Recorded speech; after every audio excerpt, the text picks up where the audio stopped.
সবাইকে আবারও food lab by মৌতে স্বাগতম। আশা করি সবাই অনেক ভালো আছেন। আজকে আপনাদের জন্য অন্যরকম একটা ড্রিঙ্কসের রেসিপি নিয়ে হাজির হলাম এবং এটি বানানো খুবই সহজ। বাসায় থাকা খুব অল্প কিছু উপকরণ দিয়েই জুসটা বানানো যায়। তো আমি আমার পছন্দ মতো ফল নিয়েছি, আপনারা চাইলে আপনাদের পছন্দ মতো যে কোনো ফল নিতে পারেন। তো আমি প্রথমেই যেটা নিচ্ছি সেটা হচ্ছে আম নিয়েছি, তারপর দিয়ে দিব আপেল, তারপরে দিয়ে দিব আঙ্গুর। আপনারা চাইলে কলা, আম যদি না থাকে তাহলে কলাও ব্যবহার করতে পারেন, কলা, খেজুর দিতে পারেন। আমার খেজুর দিতে আমি ভুলে গিয়েছিলাম, কিন্তু খেজুর দিলে এই জুসটা আরও বেশি সুস্বাদু হয়। তো আমি খেজুর দিতে ভুলে গেছি এবং কালারের জন্য আমি 2 থেকে 3 টুকরা বিটরুট দিয়েছি, খুব ছোট ছোট করে কেটে দিয়েছি, যাতে করে খুব বেশি ফ্লেভারটা না আসে, শুধু কালারটা যেন চেঞ্জ হয়।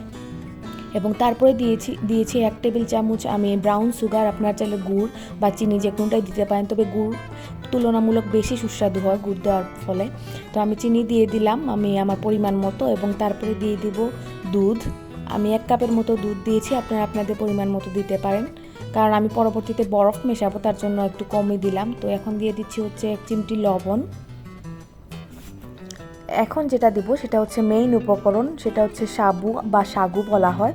তো এটা আমি 2 থেকে 3 ঘন্টা ভিজিয়ে রেখেছিলাম, এবং এমনভাবে ভিজাতে হবে যেন সাবুটা গলে যায় ভালো মতো। এখন চাপ দেওয়ার সাথে সাথেই গলে যাচ্ছে, নয়তো আবার দানাদার থাকলে ভালো মতো ব্লেন্ড হতে যাবে না বা খেতেও ভালো লাগবে না। এর জন্য এটা খেয়াল রাখবেন যেন সাবুটা খুব ভালো মতো ভিজে থাকে।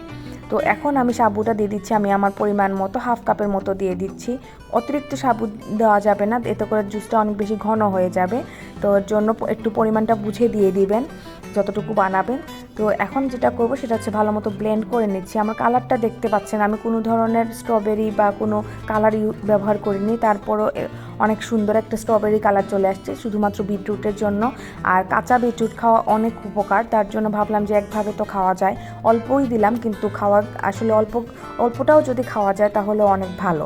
তো এর জন্য আমি বিটরুটটা দিয়েছি। একে তো কালার চেঞ্জ হয়েছে এবং খেতেও অনেক বেশি ভালো লেগেছে, কোনো ফ্লেভার আসে নাই। তো আশা করি আজকের রেসিপিটি আপনাদের ভালো লাগবে, এবং ভালো লাগলে অবশ্যই লাইক, কমেন্ট এবং সাবস্ক্রাইব করতে ভুলবেন না। এবং সার্ভ করার আগে অবশ্যই বরফ দিয়ে সার্ভ করবেন, এতে করে জুসটা খেতে অনেক বেশি ভালো লাগবে। তো আজকে এ পর্যন্তই। ধন্যবাদ সবাইকে, আমাদের সাথেই থাকবেন এবং নতুন নতুন রেসিপি পেতে আমাদের সাবস্ক্রাইব করতে ভুলবেন না। ধন্যবাদ সবাইকে।